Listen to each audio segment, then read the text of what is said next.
আসসালামু আলাইকুম।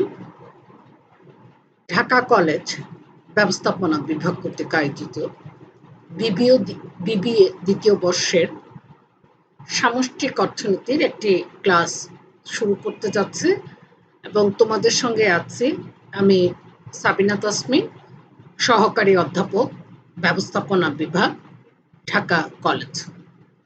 প্রিয় শিক্ষার্থী, আমরা গত সপ্তাহে একটি ক্লাস নিয়েছিলাম এবং গত সপ্তাহে ক্লাসটা দিয়ে আমরা সামষ্টিক অর্থনীতি শুরু করেছিলাম। আমাদের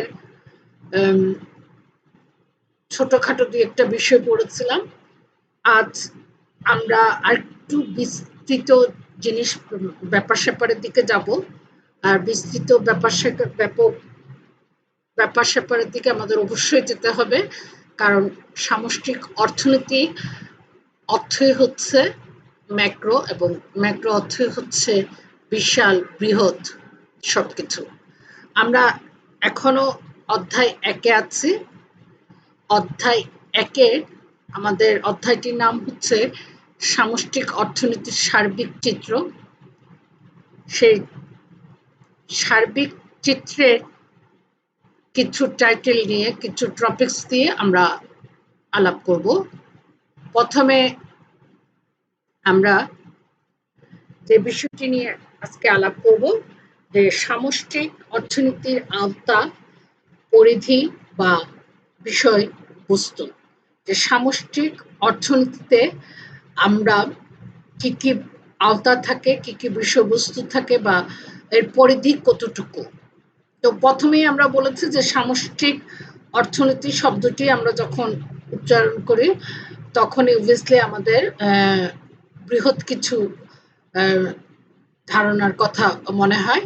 এখানে আমরা যেমন প্রথমেই বলেছি যে সামষ্টিক অর্থনীতিটা মূলত অর্থনীতির বৃহৎ দৃষ্টিকোণ থেকে আলোচনা করা হয় এবং এর প্রথমে যে পয়েন্টটা আমি দিয়েছি সামষ্টিক চলকসমূহের বিশ্লেষণ, যে সামষ্টিক অর্থনীতি সামষ্টিক চলকসমূহের বিশ্লেষণ করে থাকে। মোট জাতীয় উৎপাদন, মোট ভোগব্যয়, মোট সঞ্চয়, মোট বিনিয়োগ, মোট কর্মসংস্থান, সামগ্রিক চাহিদা, সামগ্রিক যোগান, সাধারণ দামস্তর ইত্যাদি চলকসমূহ নিয়ে সামষ্টিক অর্থনীতি আলোচনা করে এবং সামষ্টিক অর্থনীতির এই চলকগুলো কিন্তু পুরা সামষ্টিক অর্থনীতিকে কোনো না কোনোভাবে প্রভাবিত করে। এবং একটি কথা মনে রাখতে হবে যে মোট আয়, মোট ভোগব্যয়, মোট সঞ্চয়, এই ভেরিয়েবলগুলো কিন্তু বা মোট বিনিয়োগ, এই ভেরিয়েবলগুলো কিন্তু, এই চলকগুলো কিন্তু একটি আরেকটির সঙ্গে ওতপ্রোতভাবে জড়িত। অতএব হচ্ছে সামষ্টিক অর্থনীতি যে সামষ্টিক যে এক চলকগুলোকে পরস্পর যে প্রভাবিত করে, এই জিনিসগুলোকে সামষ্টিক অর্থনীতি আলোচনা করে থাকে। সেকেন্ড যেটা হচ্ছে আয় ও নিয়োগের নিয়োগ তত্ত্বের বিশ্লেষণ। সামষ্টিক অর্থনীতি আয় ও নিয়োগ তত্ত্বকে বিশ্লেষণ করে থাকে। এখানে সাধারণ নিয়োগ, পূর্ণ নিয়োগ, বেকারত্ব ইত্যাদি বিষয়গুলো বেশ ভালোভাবে পর্যালোচনা করা হয় এবং এটার কারণ ও প্রতিকারটাও কিন্তু এখানে দেখা হয়। এবং সামষ্টিক অর্থনীতিকে অনেকে হয়তো সংকীর্ণ অর্থে বা ঠাট্টার ছলে যে আয় ও নিয়োগ তত্ত্ব হিসাবে অনেক সময় ডিফাইন করে, বা একটু নেগেটিভলি যখন আমরা সামষ্টিক অর্থনীতিকে বিশ্লেষণ করতে যাই, আয় ও নিয়োগ তত্ত্ব হিসাবে অনেক সময় সামষ্টিক অর্থনীতিকে দেখা হয়। তো এখানে এই জন্য দেখা হয় যখনই মানুষ আয় করে তখন তার সামগ্রিক চাহিদা কিন্তু সামগ্রিক ব্যাপারটার উপর ভীষণ প্রভাব বিস্তার করে। তোমরা এখন দেখো, তোমরা যখন ক্লাস 6-7-এ ছিলা তখন তোমাদের জীবন যাপন পদ্ধতি বা স্ট্যান্ডার্ড অফ লিভিং যেটা আমরা বলি, জীবনযাপনের পদ্ধতি বা যাপনটা কিরকম হচ্ছে, সেটা একরকম ছিল, কিন্তু যখন দেখা গেছে যে তোমরা চাকরি করছো বা ইন্টারমিডিয়েটের পর একটু টিউশন করছো বা কোনো কোচিং সেন্টারে পড়াচ্ছ, তখন দেখা যাচ্ছে যে তোমাদের জীবনযাপনের পদ্ধতিটা কিন্তু চেঞ্জ হয়ে যাচ্ছে। কারণ একটু বড় হচ্ছ, দোকানে যেতে শিখছো, কিনতে শিখছো, সব মিলে দেখা যাচ্ছে যে তোমাদের জীবনযাপনের পদ্ধতিটাও কিন্তু খানিকটা চেঞ্জ হয়ে যাচ্ছে। তো এই জিনিসগুলো এখানে মনে রাখতে হবে। এখানে সংকীর্ণ, তোমাদের বইয়ে সংকীর্ণ শব্দটা ব্যবহার করা হচ্ছে। আমি হয়তো আরেকটু মজা করার জন্য বললাম যে ঠাট্টার ছলে আয় নিয়োগ পদ্ধতি বলা হয়। থার্ড হচ্ছে জাতীয় আয়ের বিশ্লেষণ। জাতীয় আয়ের বিশ্লেষণ আমাদের কতটা ইম্পর্টেন্ট, যখন আমাদের বাজেট সহ অন্যান্য ব্যাপার স্যাপার যখন আসে। জুন মাস এখন চলছে, অলরেডি বাজেট দেওয়া হয়ে গেছে, কোন জিনিসের দাম বাড়বে, কোন জিনিসের দাম কমবে, এবং কিভাবে একটি জিনিসের প্রতি দেখা যাচ্ছে যে অনেক সময় সিগারেটের দাম বাড়ানো হয়। সিগারেটের দাম এই কারণেই বাড়ানো হয় যাতে সিগারেট ভোক্তাটা কমে যায়। এটা, এবং দেখা গেল যে সিগারেট ভোগকারী যখন কমে যাবে, তখন দেখা গেল যে একটি সিগারেট কারখানাতে যে পরিমাণ সিগারেট উৎপাদন হয় সেই পরিমাণ সিগারেট আর উৎপাদন হবে না। কিন্তু তাকে তখন সরকার কিন্তু অন্যভাবে হেল্প করে থাকে, যে তুমি এই কারখানাটা আস্তে আস্তে ছোট করে ফেলো, অন্যভাবে তাকে সহযোগিতা করে থাকে, যে ছোট করে ফেলো, অন্য একটা ব্যবসাতে হাত দাও, অন্য একটা উৎপাদনে হাত দাও, তাহলে দেখা যাবে যে সরকার তাকে তার বাজেটে সিগারেটের দাম বাড়িয়ে দিয়েও তাকে সহযোগিতা করছে। অতএব হচ্ছে জাতীয় আয়ের বিশ্লেষণটাও অনেক বড় একটা ব্যাপার, এবং এখানে কিন্তু উৎপাদন, বন্টন, আয়, ভোগ সব ব্যাপারই এখানে কিন্তু আসে। বিশেষ করে মহামন্দার পর আমরা পরবর্তী কিছু জায়গায় মহামন্দার ব্যাপারটা আলোচনা করব। মহামন্দার পরে দেখা গেছে যে জাতীয় আয়টা কিন্তু সামষ্টিক অর্থনীতির অনেক বড় একটি ব্যাপার হিসেবে চলে এসেছে। মূল্যস্তর স্থিতিশীল রাখা, মূল্যস্তরকে স্থিতিশীল রাখতে হবে। বিশেষ করে মৌলিক পণ্যগুলো কে স্থিতিশীল রাখা অবশ্যই দরকার। মৌলিক পণ্য যদি স্থিতিশীল রাখা না যায়, তাহলে দেখা যাচ্ছে যে চাহিদা, যোগান, আয়, ভোগ, বন্টন, বিনিয়োগ সবখানের উপর এখানে একটি বিশাল চাপ পড়বে। তোমরা দেখেছো যে এই মহামারীতে আমরা মাঝে মাঝে দেখেছি আমাদের কিছু কিছু জিনিসের দাম বেড়ে যাচ্ছে, এবং সরকার খুব তাড়াতাড়ি এই জিনিসটাকে আমদানি করে হোক, যেভাবেই হোক, বা যে ধরনের সাপোর্ট দিয়ে হোক, জিনিসটাকে বাজারের সাপ্লাইটা ঠিক রেখে মূল্যটাকে স্থিতিশীল করার চেষ্টা করে। এবং এটা কারণ আমার একটা কথা সবসময় মনে রাখতে হবে, আমার একটা জিনিসের দাম যদি বেড়ে যায়, সঙ্গে সঙ্গে আনুষঙ্গিক সবকিছুর দাম কিন্তু আমার বেড়ে যাবে। তাহলে একটা জিনিসের দামকে কিন্তু বেশি পরিমাণে বাড়তে দেওয়া যাবে না। আমি যদি যেমন আমাদের এখানে মাঝখানে পেঁয়াজের দাম বেড়ে গিয়েছিল, তো পেঁয়াজের দাম, যে পেঁয়াজ আমাদের রান্নার মৌলিক একটি উপাদান, তো পেঁয়াজ যদি আমার দামটা বেড়ে যায়, তাহলে দেখা যাচ্ছে যে মৌলিক উপাদানটা কিনতে আমার সমস্যা হবে। ফলে দেখা যাচ্ছে যে খুব তাড়াতাড়ি বাজারটাকে কিন্তু সরকার নিয়ন্ত্রণ করার চেষ্টা করে। এরপরে দেখা যাচ্ছে বাণিজ্য চক্রের উত্থান পতন। বাণিজ্য চক্রের উত্থান পতন অবশ্যই থাকবে, এই কারণেই থাকবে যে বাণিজ্য চক্র সবকিছুর সঙ্গে রিলেটেড। এটা কখনো ভালো যাবে, কখনো খারাপ যাবে। তোমরা দেখেছো এই মহামারীতে এমন একটা অবস্থায় পড়েছি যে অনেকগুলো দেশে কিন্তু করোনা এখন অবস্থিত, করোনার প্রভাবটা আছে। তাহলে দেখা যাচ্ছে যে অর্থনৈতিক অবস্থা সব দেশেরই খারাপ। এটা যেমন বাণিজ্য চক্রকে একভাবে প্রভাবিত করবে, আবার দেখা গেছে যে যদি এমন হতো শুধু করোনা একটি বা কয়েকটি দেশের মধ্যে আছে, অন্য অন্য দেশে নাই, তাহলে দেখা যাচ্ছে যে এই জায়গায়ও বাণিজ্য চক্র এক ধরনের ভাবে আমাদের প্রভাবিত করবে। বাণিজ্য চক্রের কিছু নিয়ম কানুনও থাকে, নিয়ম কানুনগুলো মেনে চলতে হয়। তাহলে দেখা যাচ্ছে যে বাণিজ্য চক্রে উত্থান পতনও সামষ্টিক অর্থনীতির একটি মূল বিষয়। এরপরে আমাদের আন্তর্জাতিক বাণিজ্য। আন্তর্জাতিক বাণিজ্যের সামষ্টিক অর্থনীতির উপর ব্যাপক প্রভাব ফেলে, বিশেষ করে বৈদেশিক লেনদেনের পরিস্থিতি, মুদ্রার অবমূল্যায়ন, বিনিময় হারের স্থিতিশীলতা অর্জন, শুল্ক ও কোটার মাধ্যমে বাণিজ্য নিয়ন্ত্রণ, এই কাজগুলো কিন্তু সামষ্টিক অর্থনীতি দেখে। তোমরা দেখবা যে আমরা যখন বাণিজ্য চক্র পড়বো তখন দেখবো যে আমাদের কোটা এবং কোটা মুক্ত, কোটা যুক্ত এবং কোটা মুক্ত কিছু ব্যাপার থাকে। তো এবং সামষ্টিক অর্থনীতি এসব ব্যাপার নিয়ে আলোচনা সরকারকে সবসময় অর্থনীতির একটি সঠিক সিদ্ধান্ত নিতে সাহায্য করে। অর্থনৈতিক প্রবৃত্তির বিষয়টা সামষ্টিক অর্থনীতির একটি গুরুত্বপূর্ণ বিষয়, এবং অর্থনীতির প্রবৃত্তিতে একটি মডেল থাকে। সেই মডেলটা আমরা এই অধ্যায়ের শেষের দিকে পড়ব। নেক্সট ক্লাসে আমরা দেখব যে একটি মডেলের মাধ্যমে যে জাতীয় আয়, এবং এটা আমরা তীরচিহ্ন দিয়ে দেখাবো যে কিভাবে আমাদের শেষ পর্যন্ত গিয়ে আমাদের প্রবৃদ্ধিটা অর্জন হয়।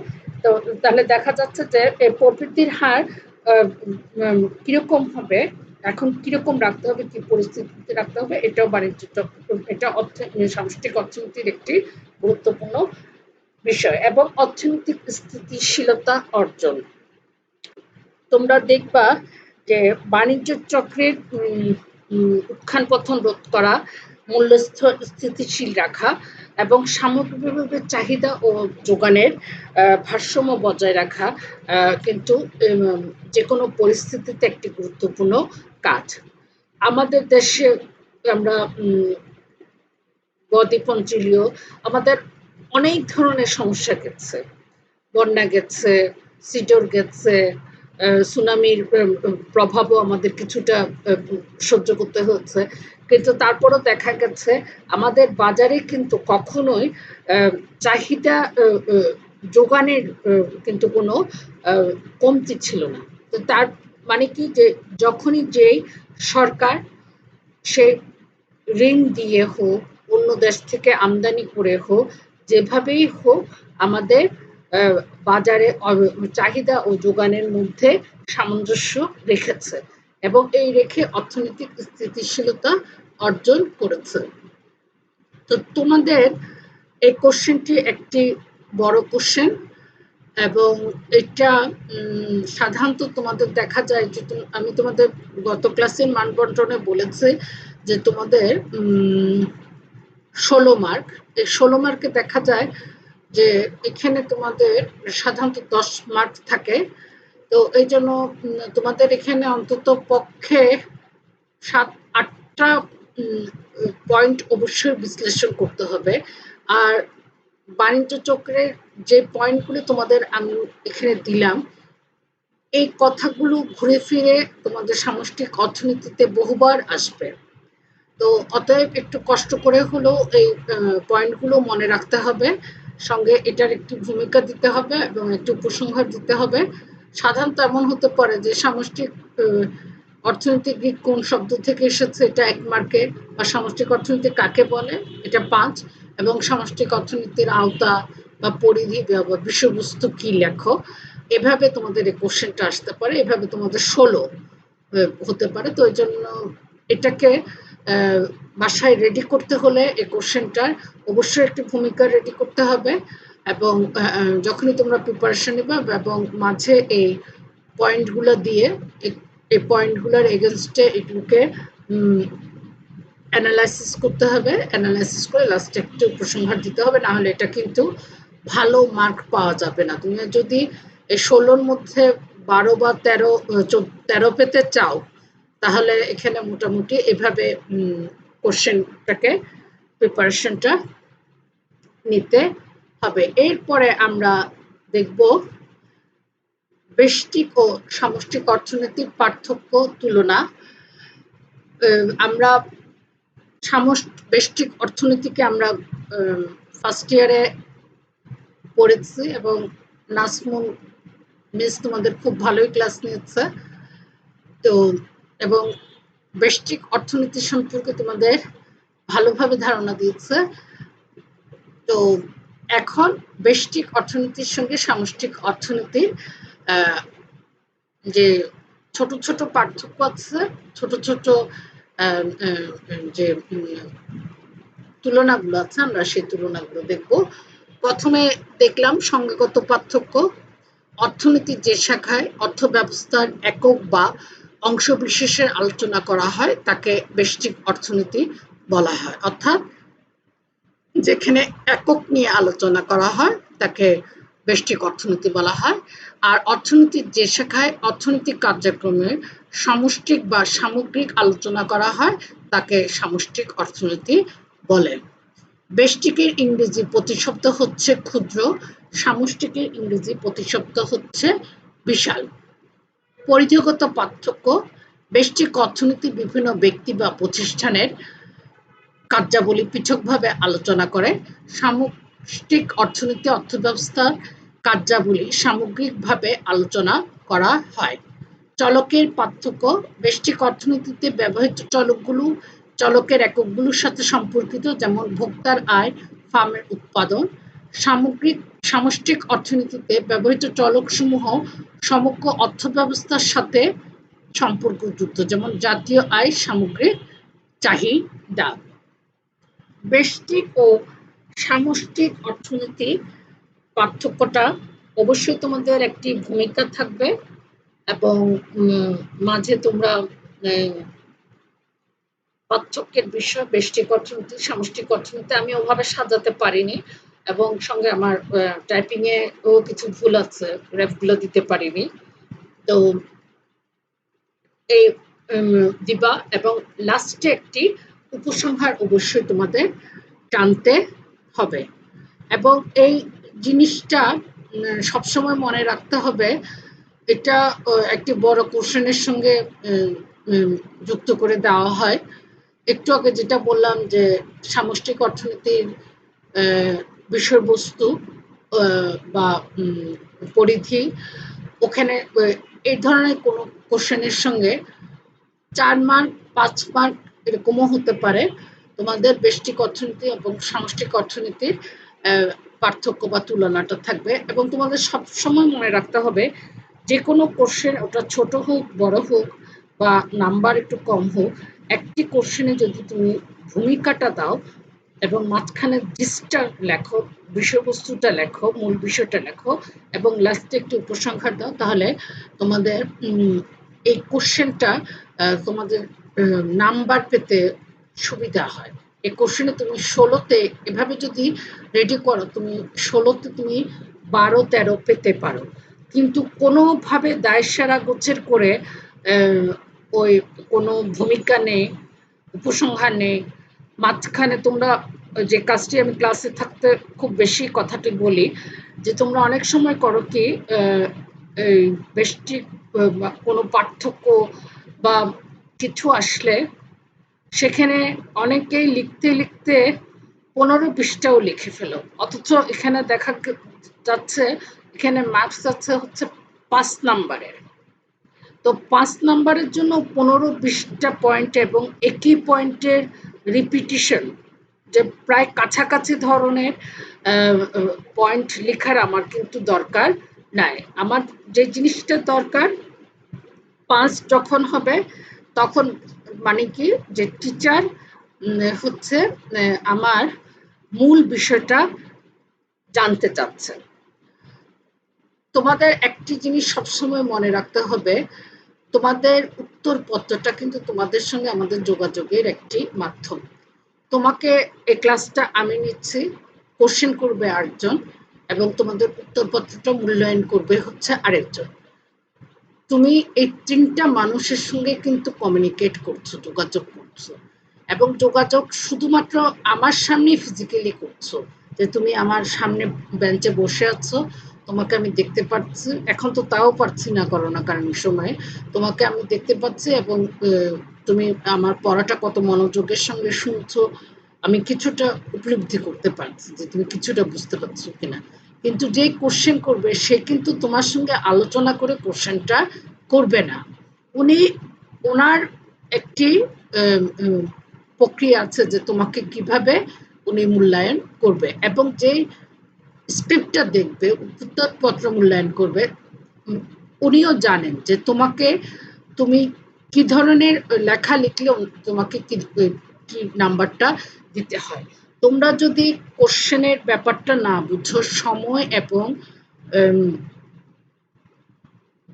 কত মার্কস আছে, তোমরা অনেক সময় দেখা যায় যে খুব ছোট একটা কোশ্চেনে বিরাট করে লিখে ফেলো, এবং যেখানে আমরা বিশাল কিছু চাচ্ছি, যেখানে অনেকগুলো পয়েন্ট আছে এবং অনেকগুলো পয়েন্টই আমরা চাচ্ছি, তো সেখানে তোমরা দেখা যাচ্ছে যে খুব অল্প লিখে চলে আসো, কিন্তু বাসায় মনে করো যে পরীক্ষা তো খুব ভালো হয়েছে, মনে হয় অনেক নাম্বার পাবো।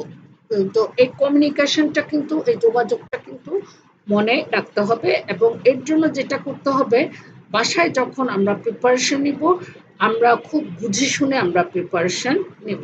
তো আমরা বিগত বছরের প্রশ্নগুলো দেখে একটু ঘাটাঘাটি করে দেখেছি, তোমাদের ব্যষ্টিক আর সামষ্টিক অর্থনীতির কোশ্চেনটা অনেকবারই আসে, এবং অনেক সময় তোমাদের ভাইভাতেও আমরা মৌখিক পরীক্ষা আমরা ধরে থাকি, জিজ্ঞেস করে থাকি যে ব্যষ্টিক আর সামষ্টিক অর্থনীতির মধ্যে দুই একটা পার্থক্য বলো। তো এটা পড়তে হবে। এটা সাধারণত তুমি যদি 60টা পয়েন্ট তোমার মাথায় রাখতে পারো, তাহলে এই কোশ্চেনটা মোটামুটি 5 মার্কের আসলেও ভালো একটা মার্ক, তুমি হয়তো 4টা বা 5টা পয়েন্ট এখানে দিতে পারবে। একটা কথা মনে রাখতে হবে, বেশি করে শিখলে পরীক্ষার হলে ভুলে টুলে গেলেও অন্তত পক্ষে 5-7টা মনে থাকবে। আর যদি 3-4টাই শিখে, তাহলে পরীক্ষার হলে গিয়ে ওটা 1-2টা হয়ে গেলে ওখানে কিন্তু ভালো মার্কস আসবে না। এরপরে আমরা পড়ব অর্থনৈতিক চলক। এই কোশ্চেনটা তোমাদের জন্য খুবই ইম্পর্টেন্ট একটি কোশ্চেন, কারণ চলক শব্দটি গাণিতিক কোনো নির্দিষ্ট সময় ও আওতার মধ্যে যে রাশির পরিবর্তনের সুযোগ থাকে তাকে চলক বলে। অর্থনৈতিক কার্যাবলী বিশ্লেষণে ব্যবহৃত চলকসমূহকে অর্থনৈতিক চলক বলে। এখানে প্রথম কথাটি মনে রাখা সহজ যে চলক শব্দটি গাণিতিক, কিন্তু এখানে সেকেন্ড যে কথাটি আছে এটাই হচ্ছে কিওয়ার্ড, যে কোনো নির্দিষ্ট সময় এবং আওতা মধ্যে যে রাশির পরিবর্তনের সুযোগ থাকে তাকে চলক বলে। যেমন গত 1 বছরে আমাদের সবার বয়স 1 বছর বেড়ে গেছে। তো দেখা গেল আমার যদি কোনো পেপারসে আমার এমন থাকে যে আমি 20-এর মধ্যে লোকজনকে নিব এখানে, তো যদি বা এটা করতে থাকি যে টিনেজারদের মধ্যে কতজন ফেসবুক ব্যবহার করে এবং ফেসবুক ব্যবহার করলে কতক্ষণ ব্যবহার করে, এটা যদি আমি এখন একটা আর্টিকেল তৈরি করি, তাহলে দেখা গেল যে এই একটা বছর যদি আমি ডিলে করি, তাহলে যে ছেলেগুলোর বয়স 18-19 ছিল, টিন ছিল, তারা কিন্তু এই 1 বছরে 20-এ চলে এসেছে।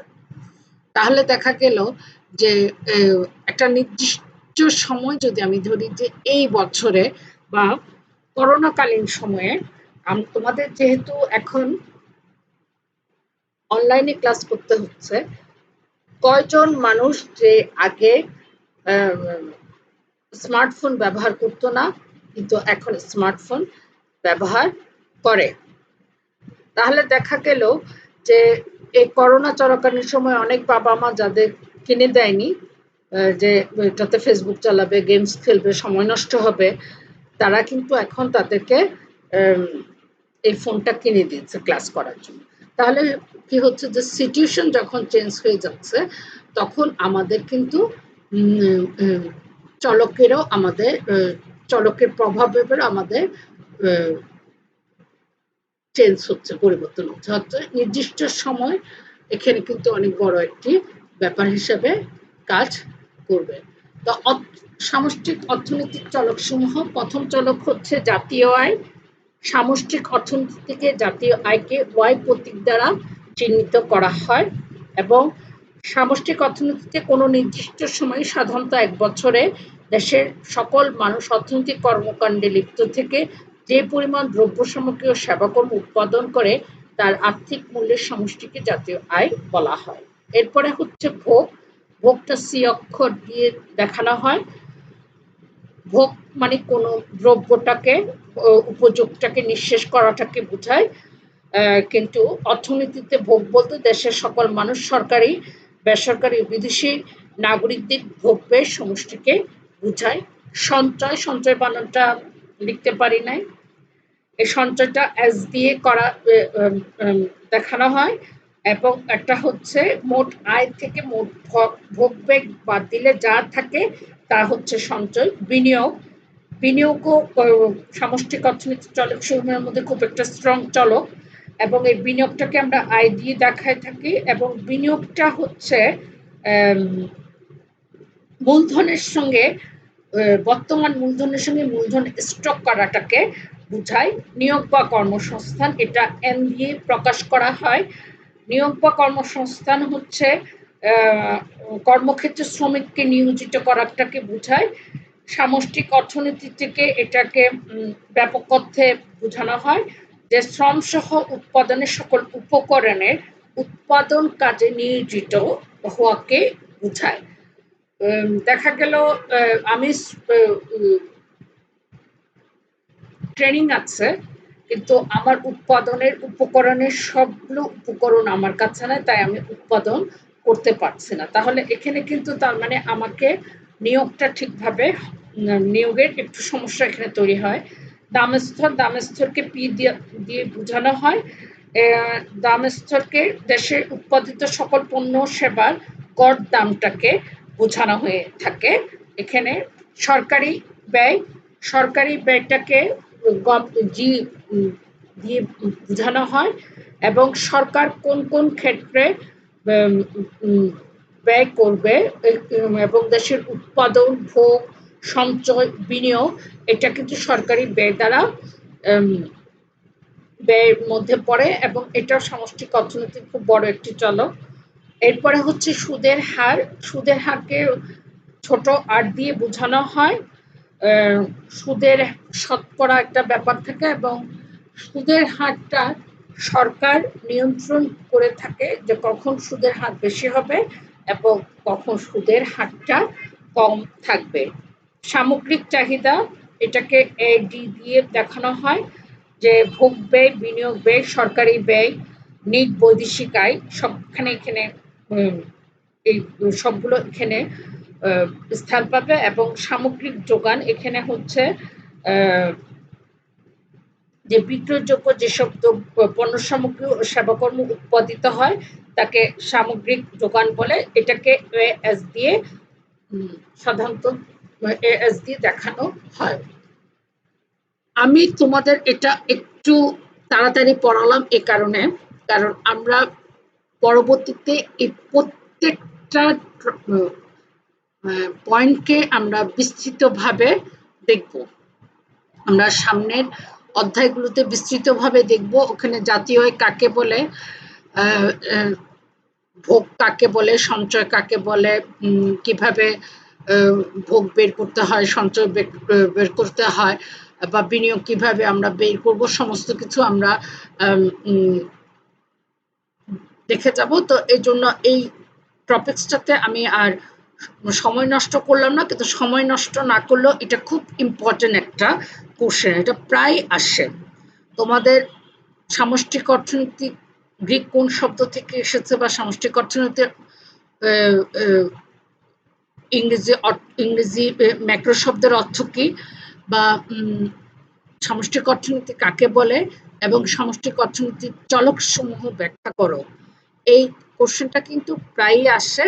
তো অতএব হচ্ছে এটাখানে একটি ভূমিকা দিতে হবে। ভূমিকা আমি যেটা দিলাম যে চলক শব্দটি গাণিতিক এবং এটা নির্দিষ্ট সময়, এখানে রাশি, এখানে খুব কিওয়ার্ডটার কথা বলেছে যে এটা খুব প্রভাব বিস্তার করে নির্দিষ্ট সময়ে যে সম্পর্কটা, যে পরিবর্তনটা, এটা খুব প্রভাব বিস্তার করে এবং মাঝে তোমাদের যে মূল বডিটা, এই মূল বডিটাতে তোমাদের এখানে যে ভেরিয়েবলগুলোর কথা বললাম, চলকগুলোর কথা বললাম, এই চলকগুলো বলতে হবে।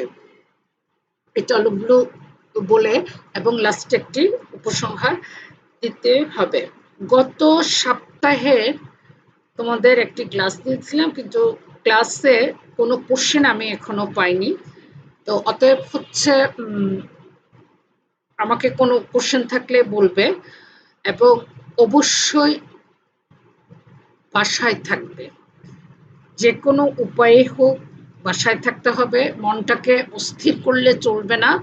আমরা একটা দুঃসময়ে যাচ্ছি এবং আমাদের দুঃসময়টা খুব তাড়াতাড়ি কেটে যাবে আমরা যদি বাসায় থাকি। আমার পড়ালেখা করলে, যেমন আমরা ছোটবেলা থেকে শুনে এসেছি যে পড়ালেখা করে যে গাড়ি ঘোড়া চড়ে সে, ঠিক অনুরূপভাবে এখন যে বাসায় থাকবে সে খুব তাড়াতাড়ি আমাদের ক্যাম্পাসে এসে আমরা একসঙ্গে ক্লাস করতে পারবো। তোমাদের সবাইকে ধন্যবাদ। আল্লাহর কাছে তোমাদের সবার মঙ্গল প্রার্থনা করছি। আল্লাহ হাফেজ।